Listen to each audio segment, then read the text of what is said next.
Assalamualaikum warahmatullahi wabarakatuh. Salam jumpa lagi sobat semua di channel Cat Traveler.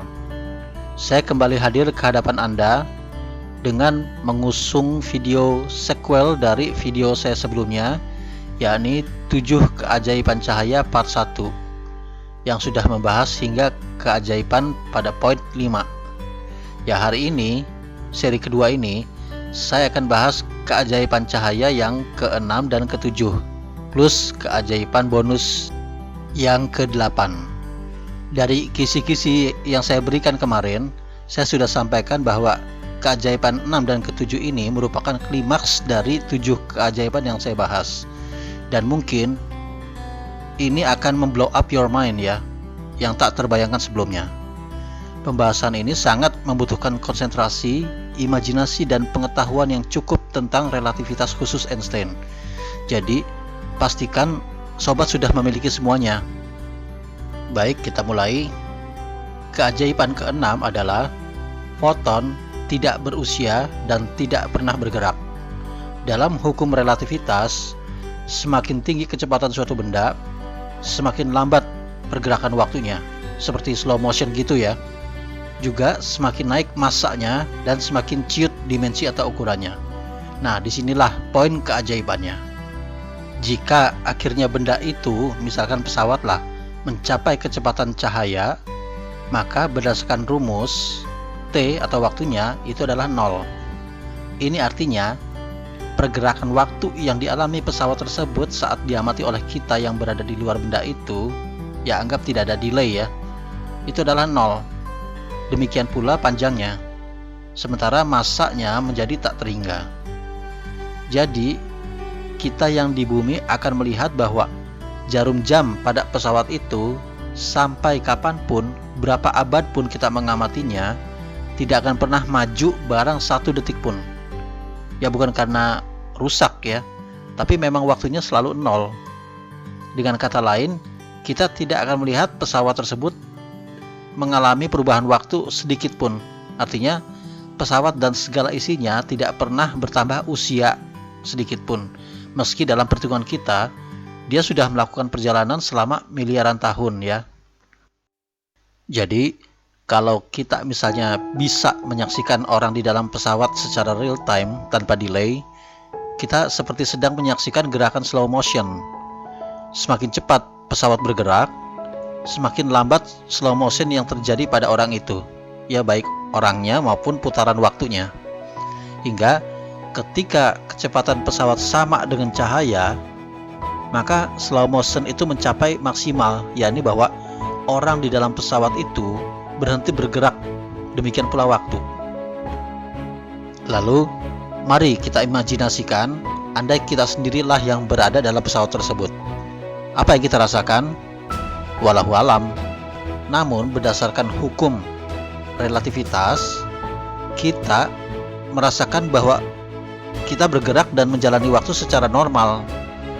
Begitu kita melongo keluar pesawat, maka kita akan melihat bahwa gerakan alam semesta itu seperti gerakan yang lagi di forward atau dipercepat ya. Semakin tinggi kecepatan gerak pesawat kita, semakin tinggi pula gerakan percepatan atau forward yang terjadi pada alam semesta. Hingga ketika kita melakukan gerakan secepat cahaya, maka kita akan melihat alam semesta itu tiba-tiba berakhir. Percepatan yang terjadi itu tak hingga. Oke, sekarang kita kembali lagi menjadi orang bumi lagi ya. Sekali lagi, ketika Anda yang di bumi melihat orang dalam pesawat yang bergerak secepat cahaya itu dalam keadaan diam, itu bukan berarti bahwa dia itu sudah jadi patung, melainkan karena memang belum sempat bergerak, belum sempat tarik nafas, belum sempat mengedipkan mata ya. Karena apa? Bagi dia waktu itu memang belum berjalan, sama sekali belum, ketika kita sudah berada di waktu yang tak terhingga. Itulah yang namanya relativitas ya. Nah, untuk lebih jelasnya, mari kita lihat ilustrasi berikut untuk membandingkan fase waktu seorang sepasang android yang sedang berada di dalam pesawat berkecepatan cahaya vs fase kehidupan wanita di bumi. Ya, kita lihat Sebelah kiri adalah sepasang android yang sedang berada di dalam pesawat berkecepatan cahaya. Itu kita lihat ada bola baseball dan gelas yang tertimpa bola dan menjelang tumpah. Sebelah kanan adalah bayi wanita yang baru lahir di bumi. Kita akan anggap perbandingan waktu itu dimulai dari sini. T-nya sama dengan 0, sama-sama 0. Pada fase kedua ini, kita lihat sepasang android belum merasakan waktu yang berjalan.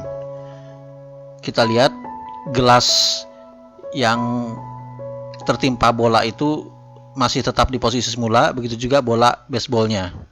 Sementara di sisi kanan, sang wanita sudah berusia 7 tahun. Di fase ketiga, si wanita bumi sudah berusia 18 tahun dan sudah mulai kuliah. Sementara sepasang android masih belum merasakan waktu berjalan. Posisi gelas dan bola baseball itu masih di posisi semula. Di fase keempat, si wanita sudah beranak 2, usianya sudah 35 tahun, sementara sepasang android masih belum menjalani waktu 1 detik pun. Posisi gelas dan posisi bola baseball juga masih berada di posisi semula. Itu sepasang android juga belum sempat tarik napas, belum mengedipkan mata ya.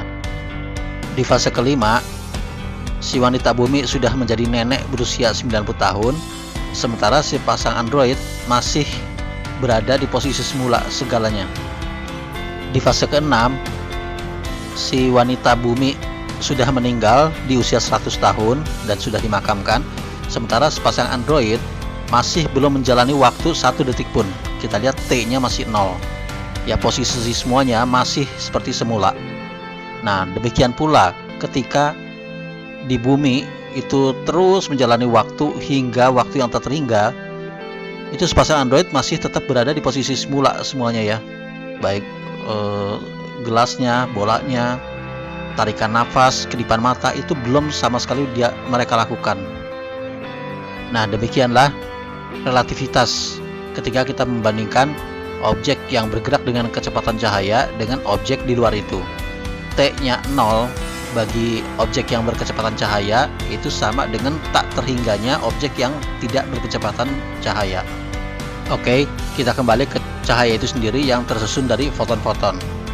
Jadi ketika kita melihat matahari, bintang, galaksi atau benda-benda langit yang jauhnya miliaran tahun cahaya dari bumi, itu foton-foton cahaya yang sampai ke mata kita berarti telah melakukan perjalanan selama miliaran tahun menurut hitungan kita. Tapi jangan katakan bahwa foton itu berusia miliaran tahun, karena usia foton itu sebenarnya masih 0 detik. Ya, 0 detik. Ya, gimana sobat? Menakjubkan bukan? Oke, kita lanjutkan lagi. Ini kita tahu bahwa selain relativitas waktu, hukum relativitas juga bicara tentang relativitas massa dan panjang. Berdasarkan teori relativitas, massa pada kecepatan cahaya akan menjadi tak terhingga. Tapi sulit untuk mendefinisikan objek dengan massa tak terhingga ini. Apakah berubah jadi full energy, atau massanya musnah, atau malah berubah jadi foton? Ya, wallahu alam. Tapi mari kita coba hitung energi yang dibutuhkan oleh suatu benda, misalkan ada ya, untuk bergerak dengan kecepatan cahaya. Kita tahu bahwa rumus energi kinetik adalah E sama dengan setengah mv kuadrat. Jika V sama dengan C, maka kita bisa berlakukan rumus kesetaraan energi sebesar E sama dengan mc kuadrat. Sehingga jika massa itu 70 kg, ya anggaplah yang terbang itu adalah Superman ya, cuma modal sayap doang. Maka energi awal yang dibutuhkan adalah 70 dikali 300 juta meter per detik kuadrat sama dengan 6,3 kali 10 pangkat 18 Joule ya, alias 6,3 juta triliun Joule. Wah, kira-kira kekuatan apa ya yang bisa menghasilkan energi sebesar itu?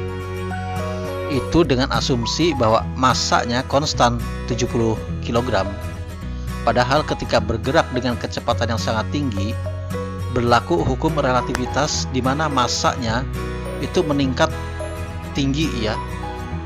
Lalu ketika kecepatannya menjadi sama dengan c, maka masanya menjadi tak terhingga, sehingga energinya pun menjadi tak terhingga. Ya, mungkin Anda bertanya, apakah itu berarti foton-foton membawa energi yang super besar? Ya, jawabnya tidak. Ingat pembahasan tadi, foton itu tidak bermassa, sehingga untuk merambat tidak membutuhkan energi, ya. Oke, next. Kita lanjut pada keajaiban nomor 7. Ini semakin mencengangkan, ya. Relativitas panjang alias dimensi ruang. Inilah yang membuat imajinasi saya ketinggalan jauh dari logika saya. Yakni, cahaya ternyata tidak bergerak. Yang dimaksud cahaya di sini adalah foton-foton. Dalam hukum relativitas, semakin cepat benda bergerak, semakin ciut dimensi benda itu, dan semakin ciut pula dimensi ruang dan waktu. Tadi dimensi waktu sudah kita bahas, ya. Nah, ruang dan waktu adalah dimensi yang tidak terpisahkan. Jadi ketika waktunya 0, maka ruangan pun 0. Nah, itulah rupanya yang terjadi pada objek yang bergerak dengan kecepatan cahaya. Objek tersebut bukan hanya tidak maju dalam hal waktu, tapi juga tidak berpindah atau tidak maju dalam hal ruang. Ya, logis ya, karena jika dia sempat bergerak atau berpindah sedikit saja, pasti ada waktu yang dia butuhkan untuk melakukan gerakan itu. Padahal tadi sudah kita bahas bahwa waktu untuk foton atau benda yang berkecepatan cahaya itu selalu 0. Jika dia menjalani waktu 1 detik aja, maka alam semesta itu sudah kiamat. Untuk lebih jelasnya, saya berikan ilustrasi berikut. Ilustrasi tersebut menggambarkan ada roket yang melaju ke angkasa menuju kotak kecil merah di kiri atas gambar. Kotak merah itu berjarak 200 tahun cahaya dari bumi. Kecepatan roket dianggap konstan, yakni sebesar 0,0001 c alias 30 km per detik. Jauh di bawah kecepatan cahaya, ya. Tapi di dunia kita sudah sangat cepat. Itu hampir 100 kali kecepatan suara. Yaitu kayak dari pintu tol Komdak Jakarta ke pintu tol Cibitung dalam waktu 1 detik. Nah, ketika roket sudah bergerak sejauh 100 tahun cahaya, maka waktu yang sudah berjalan adalah 1 juta tahun, ya hampir sama dengan perhitungan kita yang ada di bumi maupun yang ada di pesawat. Nah, seperti ini ya penampakan pilot pesawat. Hitungannya tidak jauh beda dengan hitungan orang bumi. Oke. Nah, jika roket tadi bergeraknya dengan kecepatan 0,33 c, ya kita anggap kecepatannya konstan ya dari bumi. Maka ketika dia mencapai jarak yang sama, yakni 100 tahun cahaya, relativitas itu mulai terlihat. Menurut hitungan bumi, pesawat itu sudah melakukan perjalanan selama 300 tahun. Tapi menurut perhitungan pilot roket, dia baru melakukan perjalanan selama 283 tahun. Jarak yang sudah dia tempuh pun bukan 100 tahun cahaya, tapi baru 94 tahun cahaya. Ya, dan kotak merah, target merah itu ya, bagi dia bukan 200 tahun cahaya, melainkan hanya 188 tahun cahaya. Jadi ruang itu memendek bagi dia. Nah, kita lihat apa yang terlihat oleh pilot pesawat. Sisa jarak tempuhnya lebih dekat dibandingkan dengan jika dia pergi dengan kecepatan sebelumnya. Nah, kita riset lagi. Jika roket yang sama melakukan perjalanan yang sama dengan kecepatan 0,8 c, konstan ya dari awal, maka bagi pilot, target merah itu hanya berjarak 120 tahun cahaya. Dan setelah menempuh jarak 100 tahun cahaya, pilot itu merasa dia baru melakukan perjalanan selama 75 tahun dengan jarak tempuh hanya 60 tahun cahaya. Ya, kita lihat apa yang dipandangin oleh pilot itu terhadap target merah. Terlihat jauh lebih dekat dibandingkan dengan sebelumnya. Nah, hal yang makin mencengangkan terjadi ketika roket bergerak dengan kecepatan cahaya. Sekali lagi kita anggap konstan ya dari awal.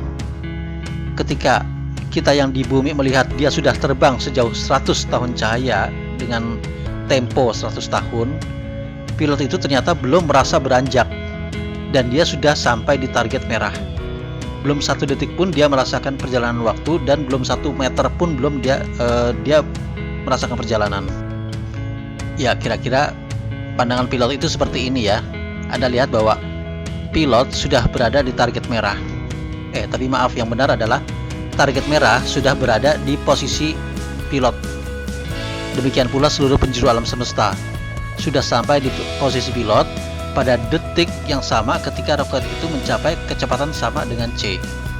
Jadi dengan demikian, foton-foton cahaya yang berasal dari benda-benda sangat jauh, misalnya miliaran tahun cahaya, dan tiba di bumi, sesungguhnya foton-foton itu bukan hanya belum punya umur, namun juga belum berpindah sama sekali. Kita memang menghitung foton-foton itu sudah melakukan perjalanan begitu jauh ya selama miliaran tahun. Tapi itu kan hitungan kita yang berada di luar cahaya tersebut. Sementara bagi foton-foton itu sebenarnya dia belum berpindah sama sekali, dan memang tidak akan pernah pindah sampai kiamat. Karena alam semesta yang seluas ini ternyata bagi foton-foton itu semua tidak berjarak. Ruang alam semesta lah yang bergerak mendekatinya dan ngumpul di satu titik. Maka sekarang sudah mulai terbuka lah pikiran saya kenapa hukum fisika menyatakan bahwa kecepatan cahaya itu konstan sebesar C, tidak tergantung dari gerakan sumber maupun gerakan pengamat. Ya, rupanya ini. Jadi berdasarkan formula sains, karena kecepatannya memang selalu konstan dengan T dan D yang selalu 0 pada saat V sama dengan C. Ya, alam semesta lah yang relatif. Kita ini yang relatif, baik ruang maupun waktu. Alam semesta lah yang merespon cahaya seperti itu, sehingga kecepatan cahaya itu tetap konstan dan mutlak sebesar C. Oke sobat, sudah bisa mengimajinasikannya? Mencengangkan bukan? Ya, mungkin masih banyak keajaiban lainnya yang belum ditemukan oleh sains. Atau mungkin nanti suatu saat ada teori baru yang mematahkan teori fisika ini. Saya mengusahakan agar channel ini hanya menyampaikan paparan-paparan ilmiah, sebisa mungkin tidak memasukkan atau mencampur adukan dengan fiksi. Jadi, jika ada yang bertanya, apakah kita bisa bergerak dengan kecepatan cahaya atau melebihi kecepatan cahaya? Ya, berdasarkan hukum fisika yang tadi dibahas, jawabannya adalah tidak. Ya, kecuali kalau kita menjawabnya dengan fiksi ya. Oh ya, intermezzo dikit. Memang konon ada partikel muon yang kecepatannya sedikit lebih tinggi dari cahaya, sekitar 0,0025% lebih cepat dari C. Muon sendiri merupakan partikel elementer yang tercipta dari hasil peluruhan radioaktif di angkasa sana. Usia muon sangat singkat, ya hanya sekian nanodetik sebelum meluruh habis. Nah, dalam hitungan ilmuwan, mestinya muon itu sudah meluruh habis sebelum sampai di bumi. Tapi faktanya, ilmuwan menemukan banyak sekali partikel muon di permukaan bumi. Ya, ternyata itu karena usia muon memang melambat atau mungkin berhenti selama dalam perjalanan menuju bumi karena dengan kecepatan yang sangat tinggi, ya. Jadi dalam hitungan kita mungkin usianya sudah lewat masa luruh. Namun bagi muon dia belum bertambah usianya karena kecepatannya sangat tinggi, ya. Nah, itu sudah cukup membuktikan bahwa teori relativitas waktu itu adalah benar. Diketahui partikel muon ini bermasa sangat kecil, yakni sekitar 2,4 kali 10 pangkat min 37 kg atau sepersejuta dari massa elektron. Bayangkan ya sob, elektron aja yang sudah kita anggap sebagai partikel yang sangat kecil, yakni 9 kali 10 pangkat min 31 kg. Lah ini sepersejutanya lebih kecil. Oke, tapi saya tidak mau bahas ini panjang lebar karena saya pikir PR ilmuwan itu masih panjang untuk menganalisa lebih jauh apa yang terjadi pada muon itu selain mengalami dilatasi waktu, ya, dan apa dampaknya bagi sains khususnya pada mekanika kuantum. Jadi meski sudah ada uji-uji eksperimental konon, namun saya belum bisa masukkan ini untuk menginterupsi channel ini. Kembali pada pertanyaan tadi, apakah kita bisa bergerak melebihi kecepatan cahaya? Ya, di luar muon tadi, saya akan golongkan itu sebagai fiksi, ya. Apalagi kita sudah hitung besaran energi yang dibutuhkan untuk bergerak secepat cahaya. Tak hingga. Nah, kuatkah tubuh kita menahan energi sebesar itu? Yang ada tubuh kita lah yang ambyar menjadi serpihan-serpihan partikel jauh sebelum mencapai kecepatan C. Untuk diskusi sebatas fiksi, ya sebenarnya sah-sah saja kita berfantasi ya. Dalam dunia sci-fi, dramatisasi ekstrim seperti itu justru bikin menarik. Misalnya, konon melalui teknologi warp atau teleportasi dan lain-lain. Tapi sekali lagi bagi saya itu masih tataran fiksi. Nah, parahnya banyak ulasan entah di YouTube atau di grup-grup astronomi itu seolah dianggap keniscayaan yang serius. Mencampur adukan kisah fiksi dan hukum sains akan membuat kita berpikir saru ya. Pertanyaan serius dijawab serius padahal substansinya adalah fiksi. Ya, saya beri contoh yang dianggap serius tapi tebak-tebakan ya, alias cocok logi, sebatas imajinasi. Bisakah kita bergerak dengan kecepatan cahaya? Fiksi 1, bisa. Yang terjadi adalah semakin cepat kita bergerak, semakin lambat gerakan alam semesta yang kita lihat. Dan ketika kecepatan kita sama dengan kecepatan cahaya, maka alam semesta terlihat diam. Ketika kita bergerak melebihi kecepatan cahaya, maka alam semesta bergerak mundur. Fiksi 2, ada lagi yang menjawab senada tapi sedikit variasi, yakni jika kita bergerak melebihi kecepatan cahaya, lalu berputar balik, maka kita bisa melihat diri kita sendiri.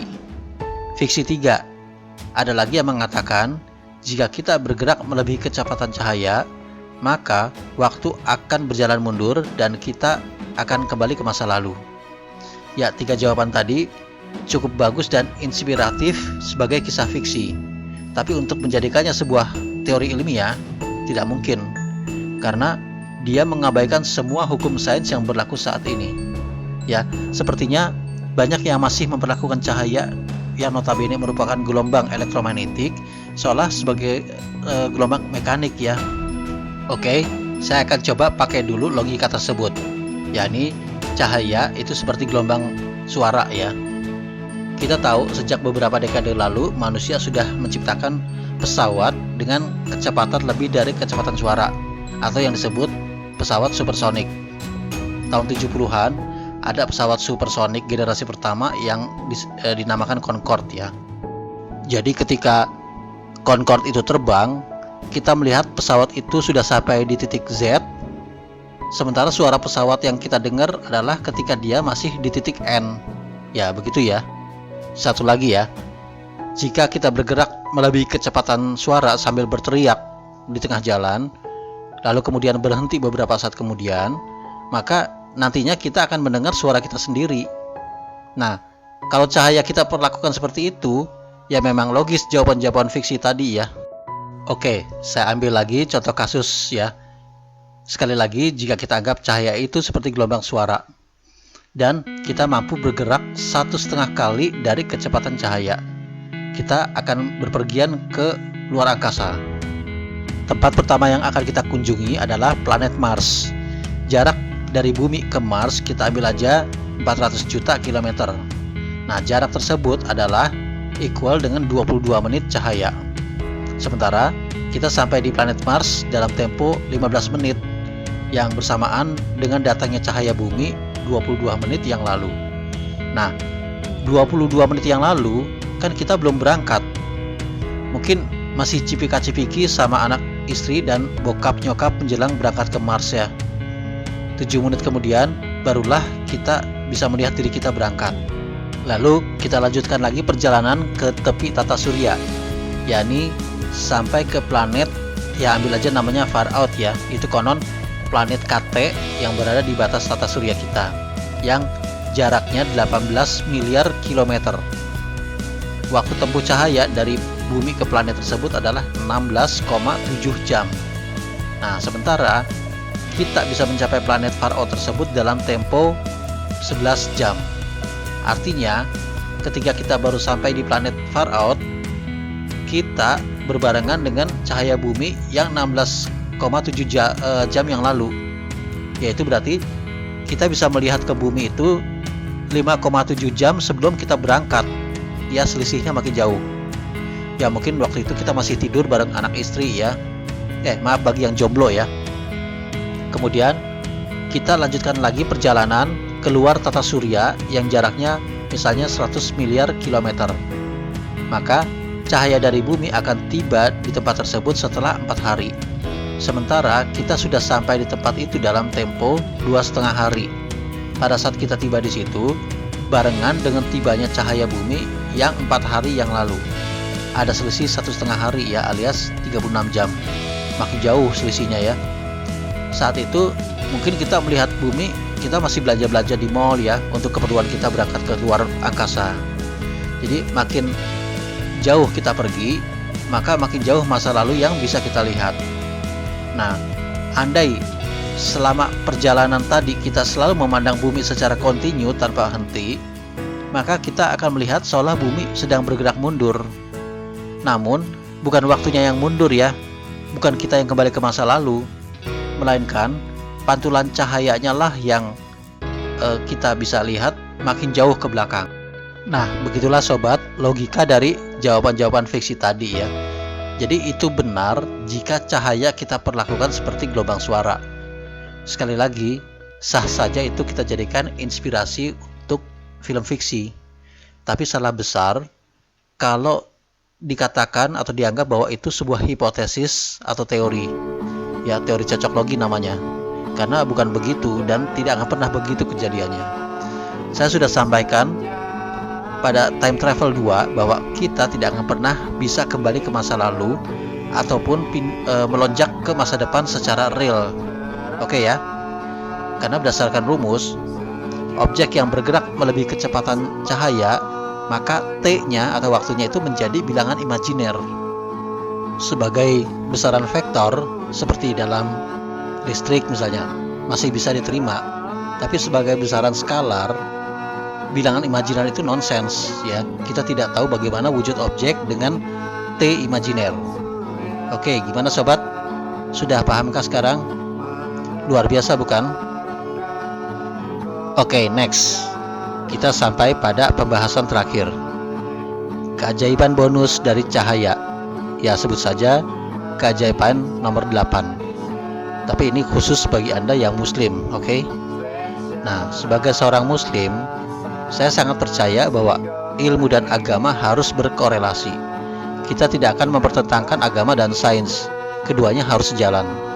Jika seolah ada pertentangan, maka ada dua kemungkinan. Sains belum sampai pada kebenaran, atau penafsiran agamanya yang keliru. Nah, dalam Al-Quran ada clue-clue tentang sains ya, tapi Al-Quran bukan buku sains, melainkan petunjuk ya. Dari pembahasan tadi, sobat sudah tahu bahwa foton yang merupakan partikel penyusun cahaya itu tidak bermassa, tidak berwaktu, tidak pula berjarak, namun memiliki energi. Nah, dalam Islam kita tahu ada firman Tuhan yang mengatakan bahwa malaikat diciptakan dari cahaya. Nah, kalau kita tarik benang merahnya, malaikat pastilah tidak bermassa ya, tidak terikat oleh ruang dan waktu, dan malaikat bisa melintas alam semesta dari belahan yang satu ke belahan yang lain dalam tempo sekejap yang jaraknya mungkin miliaran tahun cahaya. Dalam Al-Quran disebutkan bahwa langit terdekat dihiasi oleh bintang.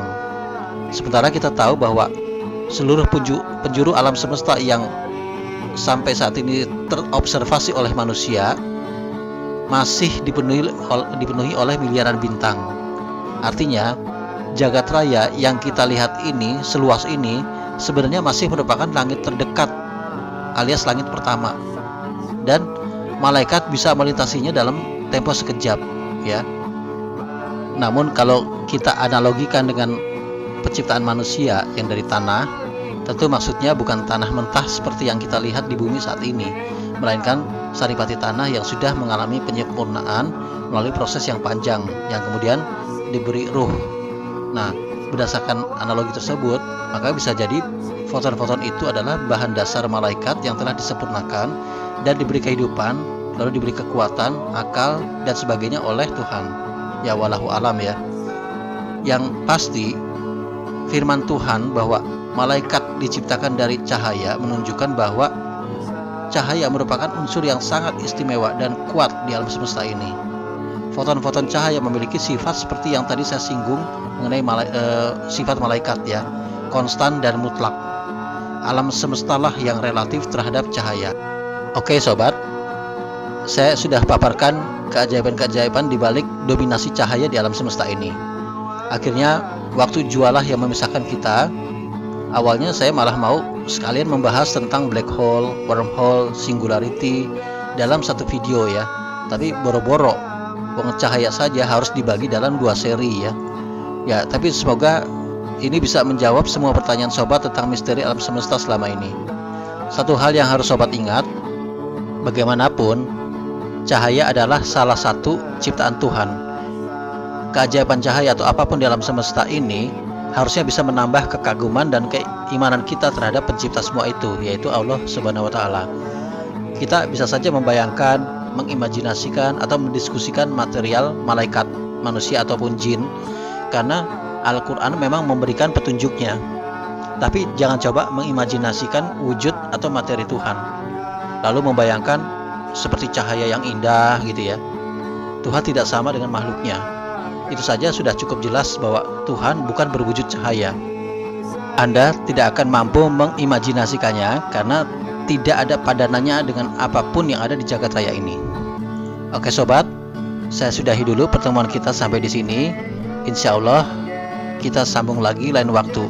Pastikan Anda terus mengikuti channel ini karena pertemuan time travel berikutnya adalah tentang black hole, wormhole, singularity dan sebagainya yang tidak kalah menariknya dengan yang sekarang. Oke, assalamualaikum warahmatullahi wabarakatuh.